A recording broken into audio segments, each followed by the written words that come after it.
Le débat sur la tradition a été relancé ces derniers jours suite à des déclarations faites au journal Il Giornal.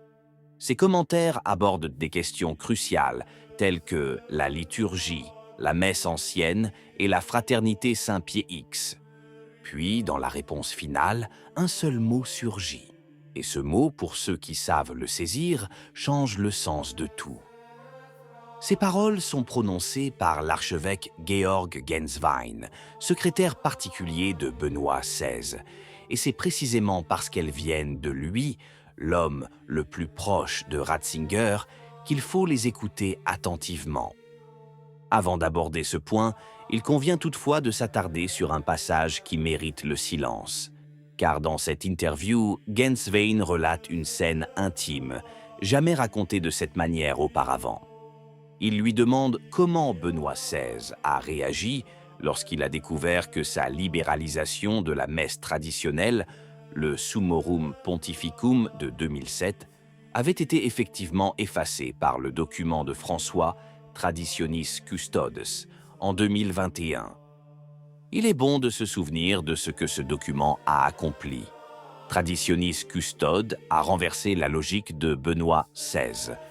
L'ancienne messe, jadis un droit reconnu dans l'Église, redevint une exception accordée avec parcimonie, soumise à des permissions et des limitations, dans le but avoué de ramener les fidèles au seul nouveau rite. Pour ceux qui chérissaient la liturgie traditionnelle, ce fut une porte qui se fermait. La réaction de Genswein le marquera longtemps.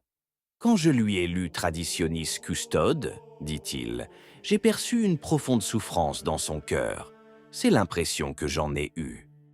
Un pape émérite âgé, approchant de la fin, assiste à la révocation de ce qu'il avait patiemment construit pour apporter la paix à l'Église. Et sa secrétaire, en le regardant, y voit de la douleur. Non pas de la colère, de la douleur. La douleur d'un père qui voit s'effondrer ce qu'il avait reconstruit. Car, comme l'explique Genswein, Summorum Pontificum n'était pas un caprice. Benoît XVI souhaitait rétablir la pleine autorité d'un rite qui n'avait jamais été aboli, lui redonner la place qui lui revient au sein de l'Église et ramener la paix dans la vie liturgique. Et il ajoute un détail qui dissipe un préjugé répandu. Ce document n'était pas destiné en premier lieu à la fraternité Saint-Pied-X, mais y adressé à l'Église elle-même. Il était pour tous, et il portait ses fruits, dit-il, notamment auprès des jeunes, le nombre toujours croissant de pèlerins se rendant de Paris à Chartres en est la preuve. En effet, il prive ses détracteurs de leur argument favori. Ces jeunes gens qui aiment la messe traditionnelle ne sont pas des ennemis du Concile. Quiconque prétend le contraire, dit-il, n'est motivé que par l'idéologie. Et nous en arrivons donc aux mots. À la fin de l'entretien, Genswein lance son appel. Il est temps de lever ses interdictions, de dépasser, selon ses propres termes, le malheureux épisode que représente ce texte, c'est-à-dire Traditionis Custode. Mais il ne se contente pas de dire « il est temps ». Il utilise un mot grec précis, « kairos ». Je crois que le kairos est venu de lever ces interdictions. S'il y avait des prêtres parmi les auditeurs à ce moment-là, ils ont sans doute sursauté. Car ce mot, pour ceux qui connaissent les Écritures, n'est pas un détail, c'est une affirmation. Il est important de l'expliquer, car c'est essentiel. En grec ancien, il existe deux mots pour « temps ». Le premier est « chronos », le passage du temps, les minutes, les années, le calendrier. Le second est « kairos », et sa signification est tout autre. Kairos est le moment décisif, le moment suprême.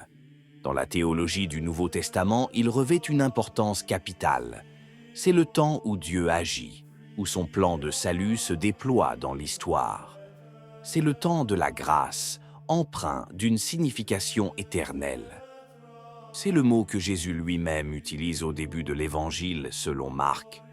Le temps est accompli, le royaume de Dieu est proche, repentez-vous et croyez.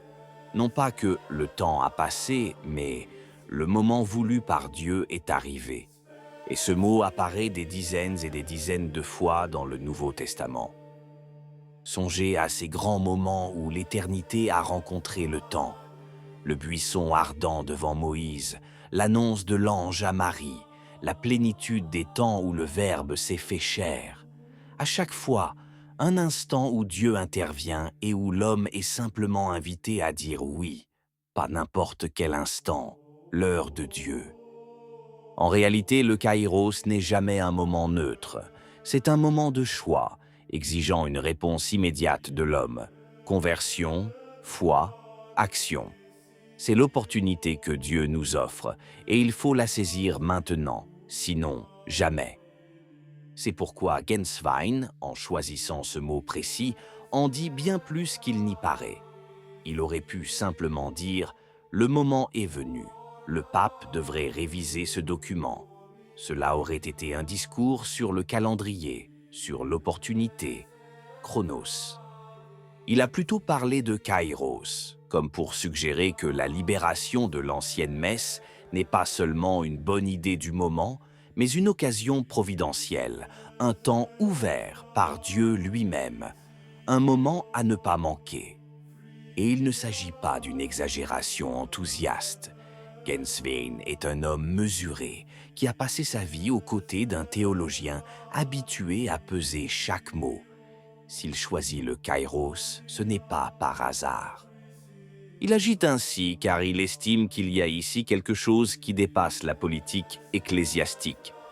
La possibilité de panser une plaie et de permettre à une partie vivante de l'Église de respirer à nouveau. Et le nombre de voix qui se lèvent autour de lui ne cesse d'augmenter.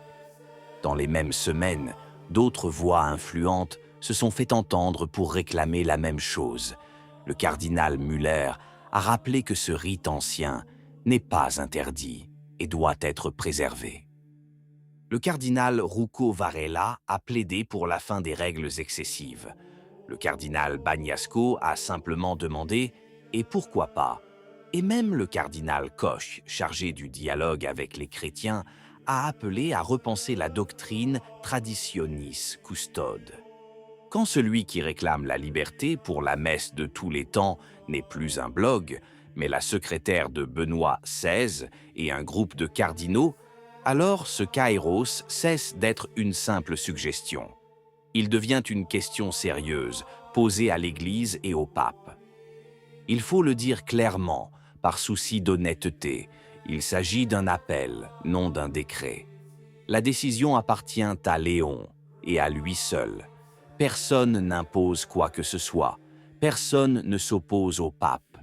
Au contraire, c'est précisément au sein de l'Église, en pleine communion, que cette demande est formulée, et c'est ainsi qu'il convient de procéder. Après tout, la messe ancienne n'est pas l'étendard d'une faction. Elle est un trésor des saints et des pères, appartenant à toute l'Église.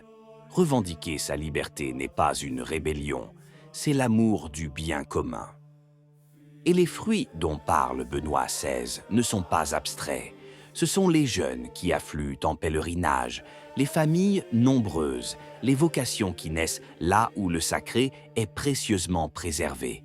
C'est là, affirme Genswein, que la réforme portait ses fruits. Sa suppression n'a pas apporté la paix, elle a laissé une plaie qui saigne encore. Et si, comme il le dit, il s'agit véritablement du kairos, alors ce mot nous interpelle aussi.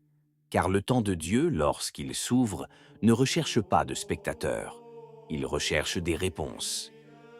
Pour ceux qui gouvernent, la réponse est d'avoir le courage de restaurer la liberté et la paix, pensant ainsi la douleur que Benoît XVI portait en son cœur.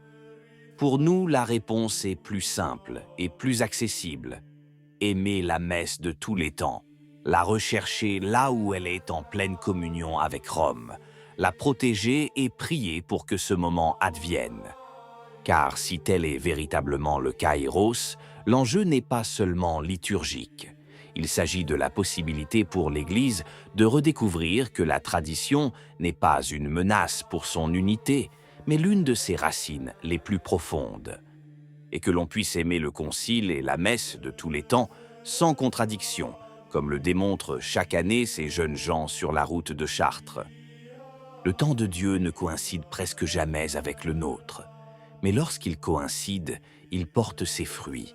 Et peut-être qu'après des années de souffrance, le temps de la guérison est enfin arrivé. Qu'en pensez-vous? Si la vidéo vous a plu, laissez un commentaire. Amen. Que Dieu vous bénisse.